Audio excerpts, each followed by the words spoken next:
하나님 사랑합니다. 정말로 사랑합니다. 할렐루야. 금년도 한 열흘 후면 추석이 돌아옵니다.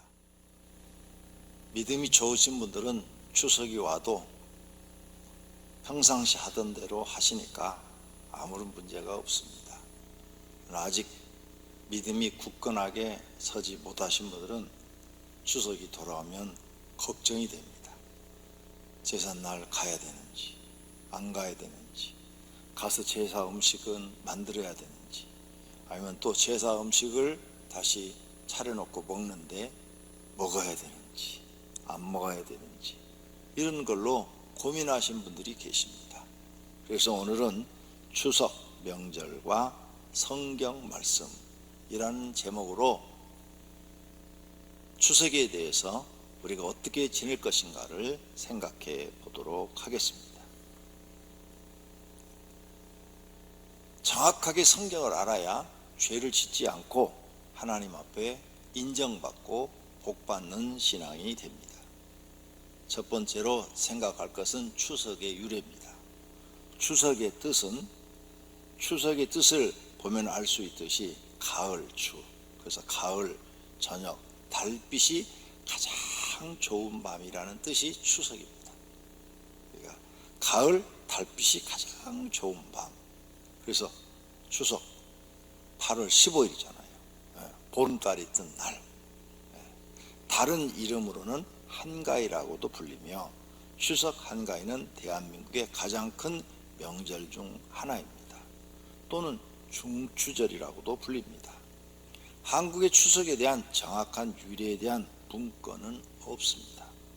중국에서 온 것으로 기록된 것이 있다고 합니다.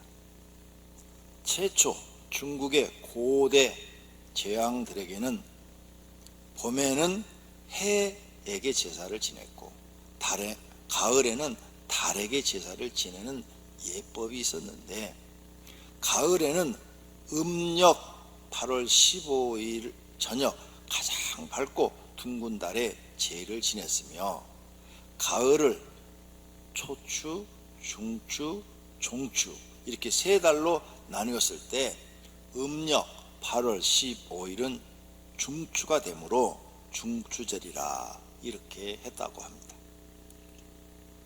그러니까 이 중추절이라는 말은 중국에서 나온 거죠. 한국에서 나온 말이 아니에요. 한국에서는 추석을 중추절, 중국에서의 중추절의 뜻과 똑같은 한 가지임 그래놨죠. 똑같은 그런 의미로 한가위라고 하는데, 한이란 이 말의 뜻은 크다라는 뜻이고, 가위란 말의 뜻은 가운데라는 뜻을 가진 옛말로, 8월 15일은 한가위는 8월 15일의 한가운데에 있는 큰 날이라는 뜻으로 한가위 이렇게 불렀다고 합니다. 가위라는 말은 신라 때 길쌈놀이인 가배에서 유래된 것인데, 길쌈이란 피륙을 짜는 일을 말한다.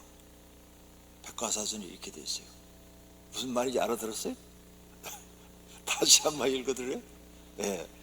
가위란 말은 신라 때 길쌈놀이인 가배에서 유래하는 것인데, 길쌈이란 피륙을 짜는 일을 말한다. 그래서 저도 몰라가지고 사전을 찾아왔어요. 길쌈은 뭐냐?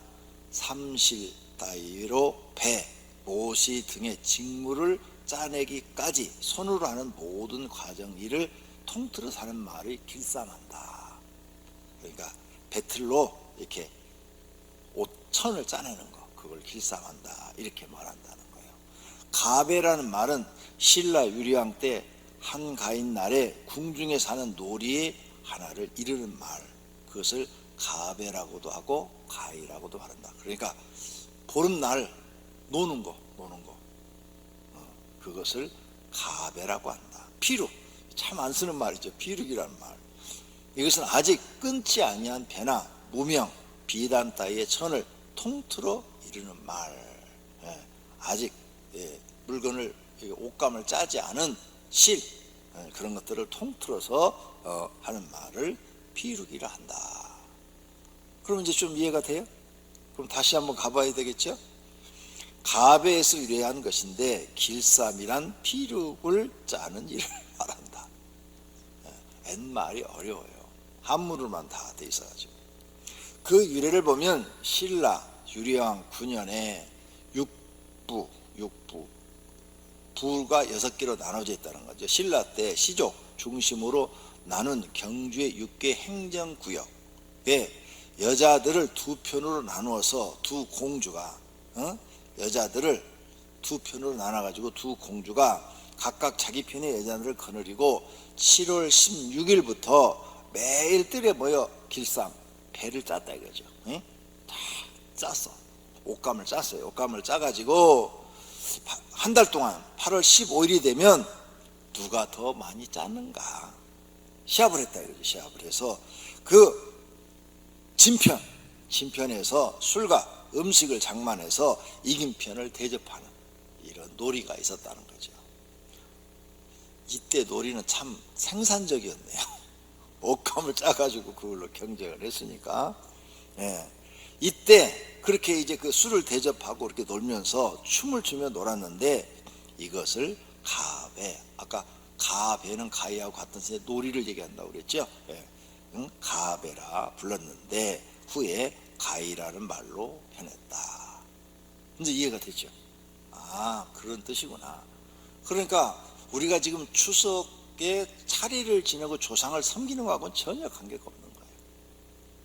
이 중추절이란 말, 한가위란 말, 그 다음에 추석이란 말의 뜻이 우리가 현재 지나고 있는 그런 차례하고는 전혀 관계가 없는데 지금 우리는 그렇게 하고 있는 거죠. 추석 명절은 고려 시대에도 있었으며 1518년 중종 13년에는 설 단오와 함께 3대 명절로 정하였다. 그 다음 중국의 추석 풍습은 어땠느냐. 중국에서는 이날 온 가족이 모여 앉아 달을 감상하며 월병을 먹고 등농이 뭐냐, 대나무나 쇠따위로 살을 만들어 겉에 종이를 이렇게 붙여서 큰 등을 만들어요. 그리고 그 등에다가 등잔을 켰죠. 등잔. 그것을 구경하는 풍속. 그래서 중국에 가면 등이 굉장히 예쁘잖아요. 막 이렇게 걸어놓은 것도 예쁘죠. 막 색색이 막 이렇게 막 굉장히 그 화려하고 예쁘게 해놨는데 그런 것을 음식을 만들어서 월병은 음식에 그걸 만들어서 이렇게 그걸 쳐다보고 노는 거, 그것이 중국의 추석의 풍습이다. 그 유래를 보면 최초 중국의 고대 제왕들이 가을에 달에게 제사 지내는 예법이 점차 민간에까지 전해져 민간에도 달을 향해 절하고 달에게 제사 지내는 풍속이 형성이 됐다. 그러니까 우상 숭배죠. 달에게 제사를 지냈으니까. 우리는 지금 달에게 하는 게 아니라 조상한테 하고 있잖아요. 매년 중추절이 되면 사람들은 정성 들여 만든 월병을 차려서 달에게 제물로 바치고 제물을 바친 후에는 온 가족이 그것을 나누어 먹는데 이것은 온 가족이 즐겁게 한자리에 모인 것을 의미한다. 그러나 현 시대에 와서는 달의 제사를 지내는 것이 아니라 월병을 먹으면서 밝고 둥근 달을 감상하고 등농, 그 아름다운 등들을 다 걸어놓은 그것을 구경하는 풍습으로 되고 있다. 이렇게 말하고 있어요. 한국의 그럼 추석 풍습은 지금 어떠냐? 한국에는 언제부터인지 모르나 추석이 되면 차례를 지내는 관습이 생겼다. 전혀 중국에서는 달을 제사를 지냈죠. 근데 그게 우리 한국으로 들어오면서는 조상한테 차례를 지내는 걸로 바뀐 거예요. 추석날 처음 하는 일은 아침 일찍 일어나 햅쌀로 밥을 짓고 햅쌀로 술을 빚으며 햇곡식으로 송편을 만들고 햇가위를 마련하여 조상의 차례를 지내는 거죠. 차례란 뭐냐? 매달 음력 초하는 날과 보름날 또는 명절이나 조상의 생일날 등의 낮에 지내는 제사, 그것을 차례라 그런다. 차례를 지내는데 차례가 끝나면 차례에 올렸던 음식으로 온 가족이 음복 먹는 거. 음복이란 제사를 마치고 제사에 쓴 술이나 음식을 나누어 먹는 일을 한다. 그걸 먹어요. 아침 식사를 마치고 조상의 산소에 가서 성묘를 하는데 여름에 무너진 무덤 보수와 벌초도 하기도 한다. 그 말이에요. 음식은 예로부터 추석에 먹는 음식으로 오려송편, 오늘 어려운 말이 많이 나오죠. 오려라는 것은 뭐냐? 오려라는 쌀이 있는데 이것은 제철보다 이르게 익은 벼를 오려라 그랬어요. 그러니까 예를 들어서 10월 초에 벼를 수확을 한다면 그보다 좀 빨리 9월 중순에 벼를 거두어서 그런 쌀을 오려라 이렇게 말한단 말이에요. 그래서 제일 처음 나온 그 쌀을 가지고 그것을 오려인데 그걸로 송편을 만들고 제사상에도 올리기도 하고 이렇게 했다는 거죠. 그래서 그런 쌀로 토란탕, 닭찜, 뱃쑥, 햇밤, 버섯요리, 송이 산적 등이 있는데 항상 전형적인 것은 송편, 그 오려쌀로 송편을 만들어 먹었다. 추석에는 한국에서는 민속놀이로 강강술래, 이게 추석에 나왔던 거네요. 강강술래, 줄다리기, 씨름, 활쏘기, 가마싸움, 소모기놀이, 거북놀이 등 많은 놀이들이 있었는데 지금은 강강수월래가 전형적인 추석 민속놀이로 되고 있다는 것이죠. 이렇게 추석을 지내는 것을 전통으로 여기고 지내왔는데 원래 추석의 의미에서 유교의 조상 숭배 사상이 합쳐진 것 같다. 언제인지는 정확하게 모르나 이렇게 발전해 온 것 같다는 것이죠. 그렇다면 우리 현대를 살아가고 있는 한국 사람들의 추석 명절의 풍습은 어떠냐? 신문이나 뉴스를 보면 이제는 추석 명절을 과거처럼 지내는 사람은 매우 적어졌다. 현대인들은 추석날 외국 여행을 가든지 국내 여행을 간다. 추석을 휴가처럼 가족이 사용하는 것이다. 어떤 사람들은 여행 가서 호텔이나 리조트나 아니면 펜션 같은 곳에서 차례를 지내기도 한다.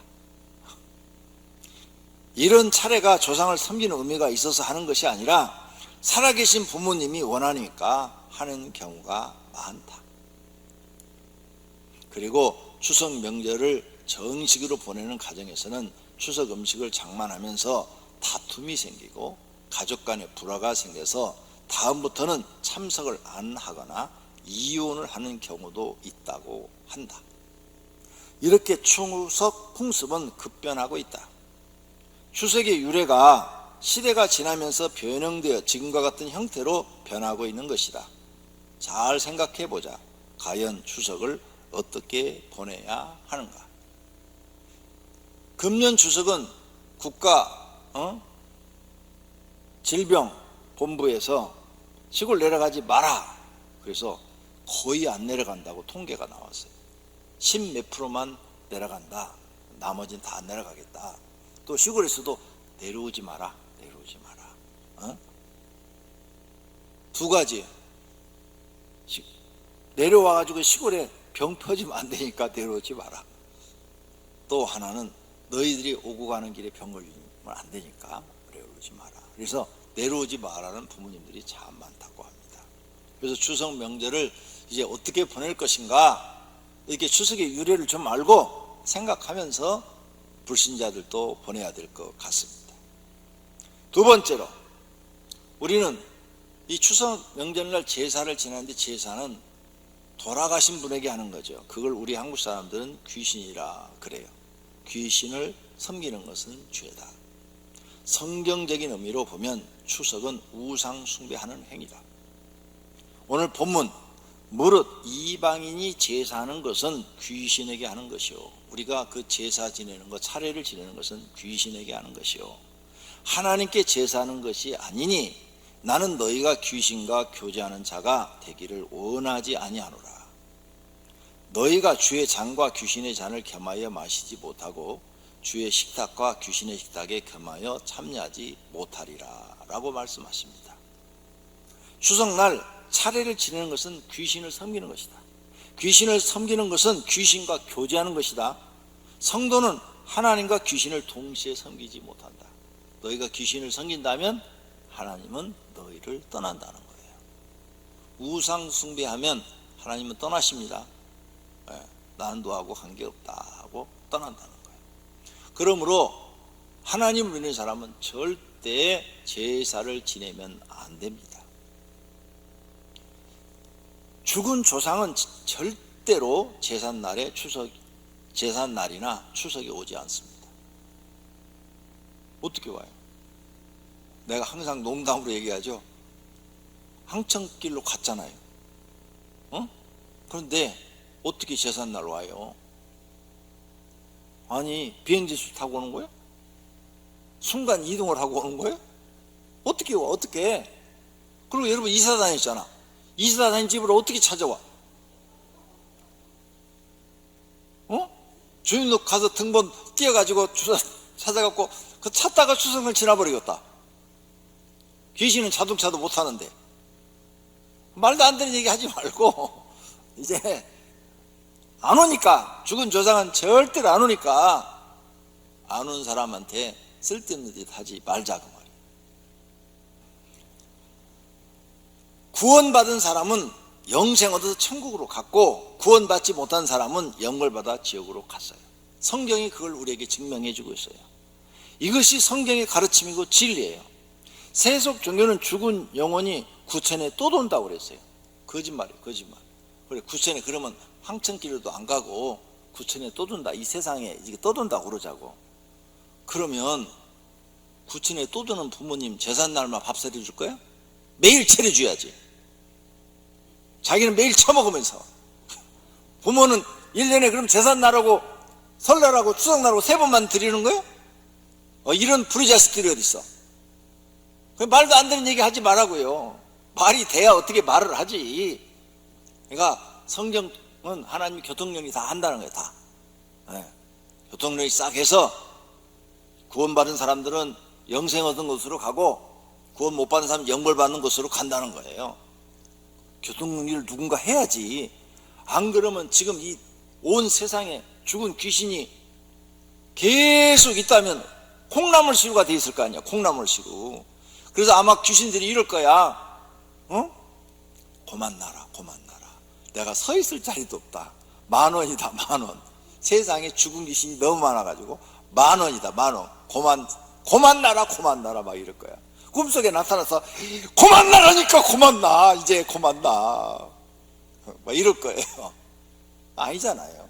그러니까 성경이 맞아요. 모든 사람은 죽으면 하나님 교통정리 해요. 천국으로 갈 사람은 가고 지옥으로 갈 사람은 가는 거예요. 그래야 영적인 세계도 질서가 있는 거예요. 자, 그런 세속적인 신앙, 세속적인 가르침을 따르지 말고 진리인 성경 말씀을 우리는 따라야 될 줄로 믿습니다. 죽은 영혼이 떠돈다면 자식에게 잘해야지 않겠습니까? 살아있을 때 별로 해준 것도 없는데 죽어서라도 잘해줘야지. 그래서 자식을 지켜주고 보호해주고 잘되는 길을 가르쳐주고, 꿈속에서 나타나서 야, 코로나19 온다, 마스크 많이 사놔라. 마스크 많이 사놓으면 너 돈 번다, 떼돈 번다, 이런 거 가르쳐줬을 거 아니야. 근데 안 가르쳐줬잖아. 그러니까 믿지 마라 이거죠. 마귀의 부하인 귀신이 죽은 그 사람의 몸에서 나와요. 나와갖고 이 마귀의 부하인 이 악한 영은 그 부모 행세를 하는 거예요. 조상 행세를 하는 거예요. 왜? 그 조상과 함께 오랫동안 살았기 때문에 다 알아. 다 아니까 그 모습으로 변형을 해서 나타나. 왜? 영물이기 때문에 자기 몸을 다 마음대로 변형할 수가 있어요. 그래서 우리가 속는 거예요. 그래서 꿈속에서 부모님이 오시고 무슨 뭐 돌아가신 형제들이 오고 그러면 하나도 믿지 말아요. 그건 다 마귀의 부하가 부모님으로 아니면 형제들로 가장을 해서 나타난 거예요. 꿈속에서 한번 외쳐봐요. 사단아 물러가라, 사단아 물러가라, 사단아 물러가라 3번만 외쳐봐요. 그럼 그냥 탁 가버려. 부모님이라면 그런 안 가지. 사단아 물러가라 그러면 이럴 거야. 야, 왜 그러냐? 나 너 보고 싶어서 왔는데 왜 나를 막이라고 그래? 그럴 거 아니야. 그런 귀신은 하나도 없어, 지금까지 내가 보니까. 그러니까 지금 진짜를 가르쳐 드리고 있으니까 여러분 속지 말고, 이제는 꿈속에 부모님이 나타나거나 죽으신 분이 나타나면 사단아 물러가라 이 말을 반드시 하셔야 돼요. 아니니까. 가장에서 나온 거니까. 마귀의 부하들, 악한 영이 내 부모님의 모습으로 온 거예요. 그리고 그것들이 오면 좋은 일이 안 생겨요. 꼭 몸이 아프다든지 집안에 무슨 나쁜 일이 생겨. 그러니까 받아주면 안 돼. 그냥 사단아 물러가라, 인정사정 보지 말고 내쫓아버려야 돼. 그래야 여러분 가정이 편안하다는 사실을 믿으시기를 바랍니다. 또 차례상에 절하는 것은 절대로 안 됩니다. 그건 귀신에게 내게 절하는 거예요. 내가 귀신한테 항복하는 거예요. 에? 마귀한테 절하는 거예요. 한 번만 하여도 구원을 받을 수 없을 정도로 큰 죄가 됩니다. 하나님은 우상 숭배하는 걸 제일 싫어하셔요. 왜? 가짜니까. 너 왜, 내가 진짜를 가르쳐줬는데 너는 왜 가짜 말을 듣느냐? 왜 너는 말을 안 들어? 그래, 그럼 너 가짜 섬겨. 너 가짜 좋으면 하나님이 이렇게 우리를 생각하고 떠나실 수 있어요. 그래서 한 번만 여러분이 제사 지내는데, 제사를 지내도 그 죄값으로 육신에게 큰 고난이 찾아올 수 있고, 여러분 사업이 안 될 수도 있고, 아니면 육신에 병이 걸릴 수도 있고, 집안이 그냥 싸움판이 될 수도 있어요. 그러니까 하지 말아요. 평생 육신의 삶에 고통이 따른답니다. 하나님이 제일 싫어하는 것은 가짜, 거짓 신에게 속아서 사람들이 그를 신으로 섬기는 거예요. 원래 마귀는 신도 아니에요. 하나님이 만든 피조물이에요. 근데 그가 신이라고 거짓말한 거지. 과거에 일본 천황이 자기가 신이라고 그러고, 중국 황제가 자기가 신이라고 그러고, 로마 황제가 자기가 신이라고 그랬죠. 다 거짓말이잖아. 그죠? 다 거짓말이에요. 마귀도 자기가 신이라고 그러죠? 거짓말이요. 하나님이 만든 피조물이야. 근데 이것들이 하나님 행세를 하려고 그러는 거야. 그러니까 이런 가짜에 속으면 속은 사람만 바보지. 그런 바보가 안 되려면 우리는 성경을 믿고 따라야 될 줄로 믿습니다. 마귀는 하나님께 대적했다가 하나님 나라에 쫓겨난다고 성경이 기록해놨어요. 그런데 그 쫓겨난 가짜 신을 섬긴다면 하나님은 진노하시는 거죠. 아니, 나한테 추방돼서 쫓겨난 것을 신이라고 섬겨? 저런 어리석은 인간들이 있어? 이렇게 생각하시는 거예요. 그러므로 그 가짜 신을 섬기면 그 죄값이 매우 큽니다. 요한계시록 21장 8절에 그러나 두려워하는 자들과 믿지 않는 자들과 흉악한 자들과 살인자들과 음행하는 자들과 점순가들과 우상 숭배자들,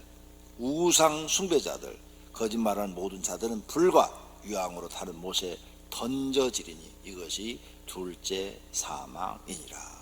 여기 음행하는 이 자 속에는 동성연애자도 포함된 거예요. 음행이라는 것은 이 성적으로 타락한 걸 얘기한 거예요. 타락한 거.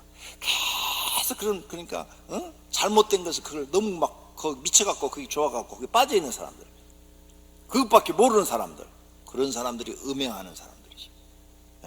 동성연애도 들어있어요. 여기. 이런 걸 여러분이 꼭 기억하셔야 돼요. 또 귀신의 말을 듣고 믿고 따르는 사람이 있다고 성경에 그래요. 디모데전서 4장 1절에 그러나 성령이 밝히 말씀하시기를 후일에 어떤 사람들이 믿음에서 떠나 미혹하는 영과 귀신의 가르침을 따르리라. 아니, 귀신의 영이 자기 몸속에 들어왔으면 쫓아내야지. 왜 귀신이 하는 말을 하나님 말씀으로 믿냐, 그 말이에요. 바보예요, 바보. 아무리 가르쳐줘도 몰라. 그럼 귀신의 종이야. 귀신의 말을 듣는 사람은 귀신의 종이고, 하나님의 말씀을 듣는 사람은 하나님의 종인 거예요. 로마서에 써놨어, 사도 바울이. 네가 누구의 말을 듣느냐에 따라서 그의 종이 된다고. 맞는 말이잖아요. 누구의 말을 듣느냐에 그의 종이 되는 거죠. 귀신도 하나님이 한 분인 거 안다고 그랬어요. 내가 하나님은 한 분이신 줄로 믿느냐? 잘 아는도다. 귀신들도 믿고 떠느니라. 귀신도 안다고 그랬어요. 그래서 예수님 오시니까 알아봤잖아요, 귀신이. 거룩하신 분으로. 그러니까 우리가 귀신 말 절대 들으면 안 돼요. 자기 속에 귀신의 영이 들어와서 강명한 천사로 가장을 해가지고 우리를 혼란스럽게 하는데, 거기에 빠져들면 여러분 망하는 거예요. 귀신의 역사가 있는 곳은 시기와 다툼이 있고 혼란스럽고 악한 일이 있대요. 야고보서 3장 15절에 이러한 지혜는 위로부터 내려온 것이 아니요 땅의 것이요 정욕의 것이요 귀신의 것이니, 그 귀신이 하는 일들은 시기와 다툼이 있고 혼란과 모든 악한 일들이 있다는 거예요. 그래서 여러분 집에 누가 성령 받았다고 그러는데, 그 사람이 집에 왔는데 집안이 막 그냥 질서가 깨지고 집안이 막 혼란스럽고 집안이 막 다툼이 생기고, 그러면 그건 그 사람 성령 받은 사람이 아니야. 마귀 영, 귀신의 영 받은 사람이지. 성령 받은 사람들은 집안이 그 사람 때문에 편안해지고 그 사람 때문에 행복해지고 그 사람 때문에 즐거워져야 돼요. 귀신도 이적을 행한대요. 계시록 16장 14절, 그들은 귀신의 영이라 이적을 행하여. 그랬죠. 귀신도 이적을 해요? 행한다고 써놨잖아. 우리가 알 수 없는 능력을 행해. 귀신도 속지 마라 이거예요. 그러니까 그런 것에, 그래서 예수님이 열매를 보라고 그랬어요. 열매. 저 사람이 성령을 받았는지 악령을 받았는지 열매를 봐라. 그 사람이 오므로 가정이 편안해지고 행복해지고 모든 사람이 즐거워지고, 이게 그러면 그 성령 받은 사람이야. 이 사람이 뭐 어디 가서 뭐 능력 받았다고 그러는데 그때부터는 집안이 엉망진창이 돼버리는 거야. 그 마귀 악령 받은 사람이야. 악령 받은 사람. 그래서 열매를 보라는 거예요. 열매를. 이 세상은 귀신의 처소가 됐대요. 계시록 18장 2절에 힘찬 음성으로 외쳐 이르되 무너졌도다 무너졌도다 큰 성 바벨론이여, 귀신의 처소와 각종 더러운 영이 모이는 곳과 각종 더럽고 가증한 새들이 모이는 곳이 됐도다. 이 세상이 뭐라고요? 귀신이 모이는 곳이 됐대요. 귀신의 처소가 됐대요. 이 세상이 지금 그래요. 그래서 얼마나 지금 이 교회 바깥에 나가면 세상에 불의가 정의라고 지금 얘기하고 있고, 정의를 불의라고 얘기하는 이런 악한 세상이 지금 되어버렸잖아요. 우리가 보면 말도 안 되는 얘기를 옳다고 얘기하고 있잖아. 이야, 타락해도 어떻게 사람이 그렇게 타락을 해? 남자끼리 그 짓 하게 만들고 여자끼리 그 짓 하는 것을 합법화시켜 주겠다는 거야. 이야, 그런 사람들을 국회의원 뽑아준 그 동네는 어느 동네? 이 설교가 대한민국에 다 들려서 그 동네 사람들 정신 좀 차렸으면 좋겠어요. 말이 돼야지 말을 하지. 말이 안 되는 얘기를 하고 있는 거예요. 이렇게 귀신의 역사를 분별할 줄 아는 영적인 사람이 돼야 속지 않고 하나님을 잘 믿는 거예요. 많은 사람들이 분별할 줄 몰라서 강명한 천사로 가장한 귀신에게 속아서 망하고 있어요. 고린도서 11장 14절입니다. 이것은 이상한 일이 아니라 사단도 자기를 강명의 천사로 가장하나니 그랬죠. 예, 천사로 가장을 해. 그래서 여러분 천사 기도하다 봤다? 쉽게 믿지 말아요. 물어봐. 너 이름이 뭐냐고. 속지 말아요. 속지 마. 속으면 망하는 거니까.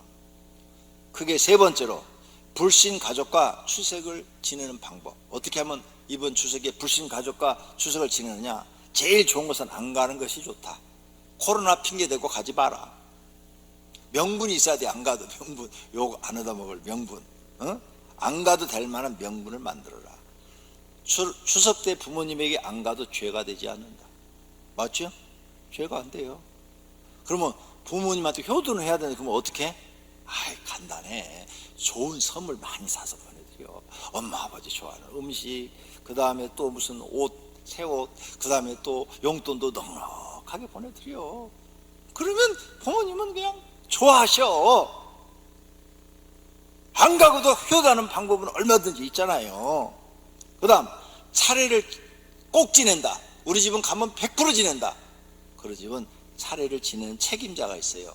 그게 형수든 형님이든 뭐 어머니든 책임자가 있어. 그분에게 큰 돈을 드려라. 지혜가 필요하다. 가지 않고 욕먹지 않고 칭찬받아야 한다. 그렇게 하려면 큰 돈을 드려라. 한 100만 원 정도 한번 팍 써요. 100만 원. 100만 원 쓰면은 절대 여러분 안 와도 욕 안 해. 절대 욕 안 해. 왜 그런 얘기를 해? 우리 시동생이 얼마나 착한데? 그러면서 변호해줘. 100만 한 번만 쓰면 계속 변호를 받고 칭찬받고 사는데 돈을 딴 데 쓰지 말고 그런 데 쓰는 거예요. 예, 그래서 그 제사를 지는데 책임자가 있어. 그분한테 보내라. 그러면 그분이 여러분을 지지해 주는 사람으로 만들어 줄 것이다. 지혜롭게 해라. 지혜롭게. 할렐루야. 그래도 나는 꼭 가야 된다. 안 가면 큰일 난다. 그러면 가서 크게 한번 핍박받아라. 욕 실컷 먹어라. 그냥 실컷 먹어라. 그냥 욕할 때 그냥 속으로 기도하고 있어라. 그냥 욕하시오 하고 또 대꾸하지 말고 그냥 다 먹고 코가 석자가 빠진 것처럼 가만히 있어라. 그러면 실컷 욕하고 나면 그 다음부터 제사 지낼 때는 부르지도 않는다. 제껴놓는다. 제시킨다 그 말이에요. 맞지요? 그 다음부터는 부르질 않아. 쟤는 교회도 한다고 여기 오지도 않아. 절도 안 해. 야, 부르지도 마. 아예 제시켜버려. 그러면 자유롭잖아. 그 다음부터는. 그러면 평상시에 그 형님들한테, 형수한테 잘해라. 그러면 욕도 안 한다. 맞지요? 그렇게 지혜롭게 해라. 수석을. 그 다음 음식을 만드는 것과 제사 지낸 음식을 먹는 것. 음식을 만드는 것은 죄가 안 된다.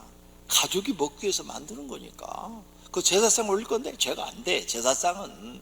그런데 그 무당 푸닥거리 하는데 거기다가 갖다가 그 음식을 만든다. 그건 아니지.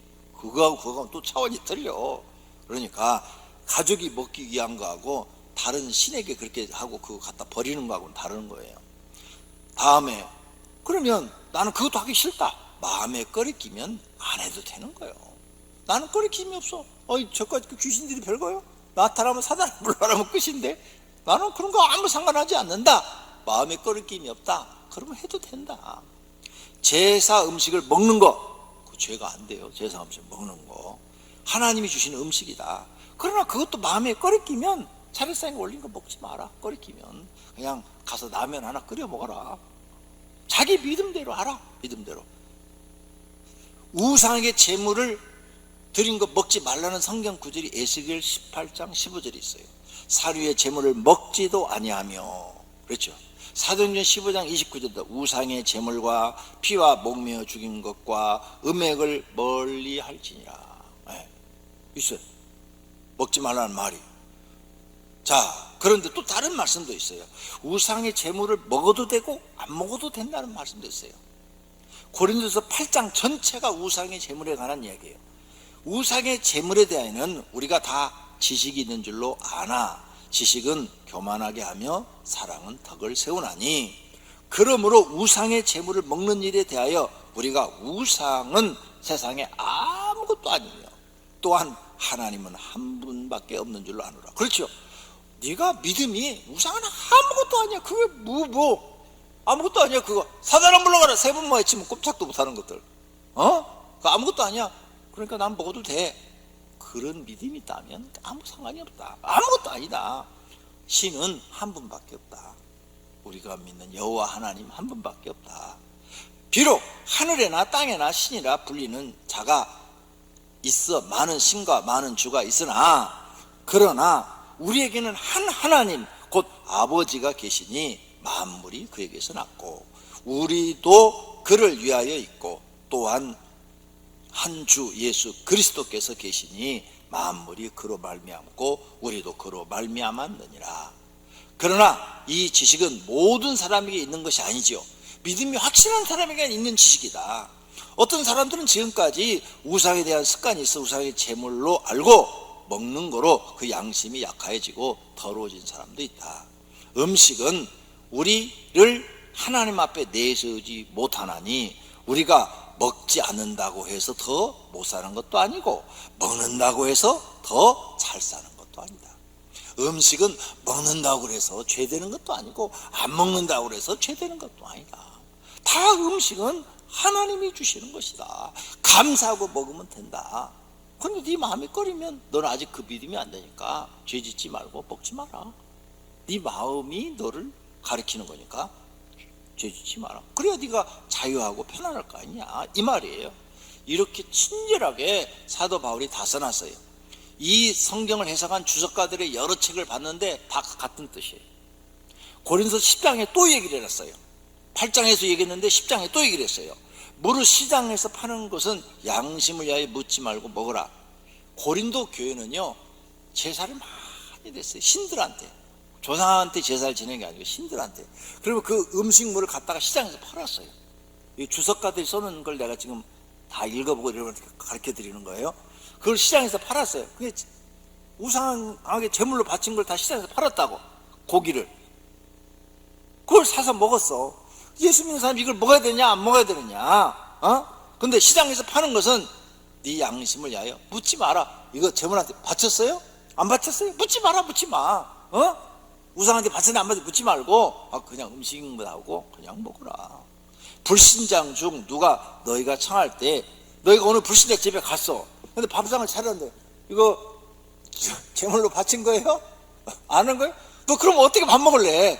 그냥 묻지 말고 먹으라. 감사하고. 이 말이에요. 지금 이 말이 먹으라는 거예요. 지금 사도 바울은 묻지 말고. 그러나 네가 누가 너에게 이것이 재물이라 말하거든 알게 한 자와 그 양심을 위하여 먹지 마라. 제가 예수 믿는 것이 우상에게 바친 재물을 먹네? 이런 소리를 듣는다. 예수 믿는 것이 술 먹어? 이런 소리를 들어. 술 먹는다고 지옥 안 가요. 술 먹는다고 벌 안 받아요, 성경에. 그런데 우리가 술 먹어봐요. 내가 목사인데 술 먹어봐. 목사가 술 먹어? 이러잖아. 그러니까 먹지 마. 먹지 마. 예? 너 때문에 하나님이 욕먹는다. 그러니까 먹지 마라. 누가 이거 우상의 제물인데 예수 믿는 사람이 그거 먹어? 그러면 먹지 마라. 그런 사람이 집 안에 있으면 먹지 마라. 예. 이런 얘기예요. 자, 이렇게 친절하게 사도 바울이 잘 가르쳐놨어요. 30절에 내가 감사함으로 참여하면 어찌하여 내가 감사하는 것에 대하여 비방을 받으려. 감사한 마음으로 먹으면 비방받을 일이 없다, 그 말이에요. 그런즉 너희가 먹든지 마시든지 무엇을 하든지 다 하나님의 영광을 위하여 하라. 아멘. 할렐루야. 차례는 다른 신이 아니고 조상에게 제사하는 것입니다. 그리고 가족이 먹기 위해서 차린 음식이죠. 그냥 부모님한테 생색만 내고 사실은 자기들이 먹으려고 다 차린 거죠. 그러므로 믿음이 커서 이 음식은 하나님이 주신 음식이라고 생각하고 먹으면 죄가 안 되지만, 믿음이 약해서 우상의 제물이니 먹으면 안 된다고 생각하고 있는데 먹으면 죄가 되는 거예요. 여러분, 마음에 따라서 죄가 되기도 하고 죄가 안 되기도 한다. 그러나 무당이 푸닥거리하는 음식이나 절간에 부처에게 드리는 음식, 고사진의 음식은 안 먹는 것이 좋다. 마음이 거리끼니까 먹지 마라, 그 말이죠. 그리고 기도 많이 하시기를 바랍니다. 가족을 용서해 주시고 구원해 달라고 기도해야 돼요. 우리 가족에게 차례가 없어지고 예배 드리는 날이 오게 해달라고 많이 기도하시기를 바랍니다. 하나님께서 우리 가족들을 긍휼히 여겨 주셔서 이런 차례를 지내지 않고 명절날 집에 모여서 맛있는 음식을 나누며 행복하게 보내게 해달라고 기도하시기를 바랍니다. 그게 네 번째로, 하나님을 믿는 사람이 추석을 지내는 방법. 아무것도 구애됨이 없어요. 예수 믿는 사람은 오늘 새벽에 말한 것처럼 아무런 구애가 없어요. 자유롭게 가족끼리 행복하게 지내시면 됩니다. 원하면 가정 예배를 간단히 드려도 되고, 누가 대표 기도만 하고 식사를 해도 됩니다. 어떤 집은 그냥 가정 예배도 안 드리고 식사만 해도 돼요. 그냥 기도만 하고, 자, 오늘 추석날인데 하나님 주시는 은혜 감사한 마음으로 기도하고 먹읍시다 하고, 그렇게 해도 되는 거예요. 가정 예배를 굉장히 어렵게 생각하더라고. 아주 쉬워요. 너무너무 쉬워요. 자, 우리 뭐예요? 가정 예배 드립시다. 찬송 두 곡 불러라. 그 다음에 누가 기도해? 그리고 기도시키고, 그 다음에 성경 한 장 읽어라. 성경 읽는 거 지루하면 시편부터 해라. 시편은 짧아가지고 1부이면 다 읽는다. 그러죠? 한 장 읽어라. 읽고 그 읽자고 한 사회자가 기도하고 주기도문으로 마치고 추석 음식을 막 쉽게 먹으면 된다. 간단하잖아요. 좀 길게 하고 싶으면 찬송을 좀 더 불러라. 성경을 좀 긴 장을 좀 봐라. 그러면 되는 거지. 꼭 설교해야 된다? 아니, 설교 안 해도 돼요. 왜? 성경 읽으면 깨달은 사람들은 읽으면서 다 깨달아져. 그 깨달은 것만 실천해도 다 복받게 돼 있어요. 할렐루야. 그래서 예배를 너무 어렵게 생각하지 마라. 그냥 간단하게 생각하고 해라. 길게 하면 가족이 싫어한다. 그렇죠? 예배, 가정 예배, 믿음이 좋다고 1시간씩 해봐. 절대 다음부터는 다른 사람들이 그거 오려고 안 해. 우리 아버지가 가면 또 1시간이야. 가지 마. 안 가려고 그래. 짧게 하셔야 돼. 내가 볼 때는 15분 이내로 해야 돼. 15분 이내. 길어지면 아무도 참석 안 하려고 그래. 그 다음, 가족이 모여서 하나님 은혜에 감사한 마음으로 명절을 즐겁게 보내시면 됩니다. 결론으로 추석 명절의 유래를 보면 언제 생겼는지도 몰라요. 중국에서 건너온 것 같은데 시대가 흐르면서 많이 변하고 또 변해졌어요. 하나님을 믿는 사람은 이러한 지식을 정확하게 알고 세속을 좇지 말고 하나님의 말씀을 따라야 할 줄로 믿습니다.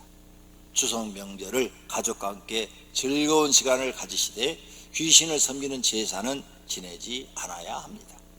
가족이 함께 할 수 있는 명절이니 가정 감사 예배를 드리고 음식을 먹는다면 하나님이 기뻐하는 명절을 보내는 것입니다. 금년도 하나님과 함께 하는 추석 명절이 되시기를 예수님의 이름으로 축원합니다. 다 같이 눈을 감고 결심의 기도하겠습니다. 하나님 아버지, 오늘 추석 명절에 대해서 배웠습니다. 하나님, 우리는 이제 세상 사람들처럼 살지 않고 하나님을 믿는 구원받는 자처럼 살게 하소서. 잘못된 사례를 지내지 않게 하시고 또 제사 음식이나 제사 지내는 것으로 마음의 괴로움을 겪지 않게 주시옵소서. 분명하고 확실한 성경 지식을 가지고 추석 명절을 맞이하여 가족들이 모여서 즐겁고 행복한 시간을 보내게 하옵소서. 하나님께서 우리에게 명절을 주신 것은 가족이 모여서 행복하게 보내라고 주셨사오니 그 목적대로 가족들이 즐겁고 행복한 시간을 보내는 추석 명절이 되도록 모든 가정교회들을 축복해 주시옵소서. 예수님의 이름으로